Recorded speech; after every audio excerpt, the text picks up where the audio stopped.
Constitution है जो finance commission की बात करता है। तो आज हम बात करेंगे स्टेट फाइनेंस कमीशन की, जिसको हम बोलते हैं SFC।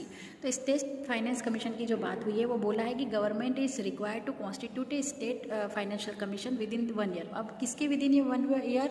ये है 73 अमेंडमेंट हुआ था जो 1992 में, उसके विद इन 1 ईयर गवर्नमेंट को ये है कि वो कॉन्स्टिट्यूट करे कि स्टेट फाइनेंस कमीशन। अब इससे होगा क्या? इससे ये होगा कि जो फाइनेंशियल रिसोर्सेज है उनका डिस्ट्रीब्यूशन होगा स्टेट गवर्नमेंट के बीच में और लोकल बॉडीज़ के बीच में। अब लोकल बॉडीज़ क्या है? जैसे पंचायती राज हो गया, इसके बाद हो गया अर्बन इंस्टीट्यूट्स जितने भी हैं, तो उनके बीच में जो है फाइनेंशियल डिस्ट्रीब्यूशन होगा, जिससे कि एडमिनिस्ट्रेटिव पावर और पॉलिटिकल पावर का जो है डिसेंट्रलाइजेशन होगा। इसीलिए स्टेट फाइनेंस कमीशन है उसका जो है गठन जो है उसको गवर्नर को करना पड़ेगा।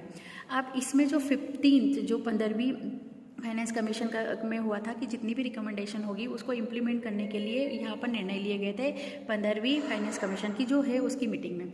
इसके बाद इसके कुछ इंपॉर्टेंस है कि भाई इसके इंपॉर्टेंस क्या है। तो उसके इंपॉर्टेंस है कि नंबर 1 है कॉन्स्टिट्यूशनल रिक्वायरमेंट की। पहले ही मैंने बता दिया कि आर्टिकल 243 जो है आई ये बात करता है, तो कॉन्स्टिट्यूशनल रिक्वायरमेंट जो है उसका है इसे। दूसरा है फिजिकल डेवलपमेंट कि भाई दोनों का डेवलपमेंट होगा, अगर उनके पास फंड होंगे तो डेवलपमेंट होंगे।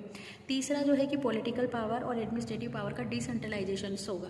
उसके बाद डायरेक्टली जो बेसिक नीड्स होगी, जो लोकल नीड्स होगी, उसका जो है कहीं और से ऊपर डिपेंड नहीं रहना पड़ेगा। डायरेक्ट फंड आएगा तो वो अपने जो प्रॉब्लम्स है, कोई समस्या है, नीड्स है, तो वो डायरेक्ट उससे डील कर सकेंगे। नेक्स्ट है कि जो फंक्शनल जो उनके काम करने के तरीके हैं, जो उनके काम है और उसमें फाइनेंशियल जो प्रॉब्लम्स आती है, तो ये फंक्शनल एंड फाइनेंशियल गैप के बीच में ब्रिज का काम करेगी अगर इस तरह का कोई फाइनेंस कमीशन बन गया तो। उसके बाद जो नेक्स्ट है वो ये है, ये जो है अकाउंटेबिलिटी का जो है वो इन्हांस होगा।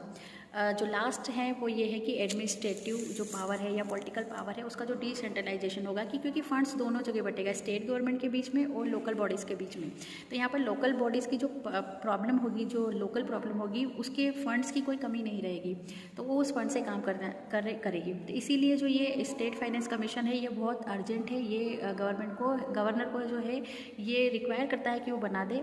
लेकिन फाइनेंस कमीशन है इसको जो कॉन्स्टिट्यूट करना है, इसमें कुछ इश्यूज़ भी है। तो नंबर 1 इशू वो है कि पॉलिटिकल विल जो है वो थोड़ी कम है। फाइनेंस कमीशन गठित करने में थोड़ा सा डिले कर देते हैं, तो जो पॉलिटिकल विल ये एक इशू है। दूसरा इशू ये है कुछ कंप्लाइंस इशू भी हो जाते हैं। थर्ड है डिफिशियंसीज़ जो होती है, तो 2 तरह की डिफिशियंसीज़, एक तो एक्सपर्टाइज की डिफिशियंसी है और दूसरी जो है वो ये रिसोर्सेज की डिफिशियंसी है। तो इस रिसोर्सेज और एक्सपर्टाइज इन 2 की जो डिफिशियंसीज है ये भी थोड़े इशू आ जाते हैं इसको बनाने में। और लास्ट है कि जो स्टेट फाइनेंशियल कमीशन की जो रिकमेंडेशन है उसको इम्प्लीमेंट करने में भी थोड़े से नाटक हो जाते हैं।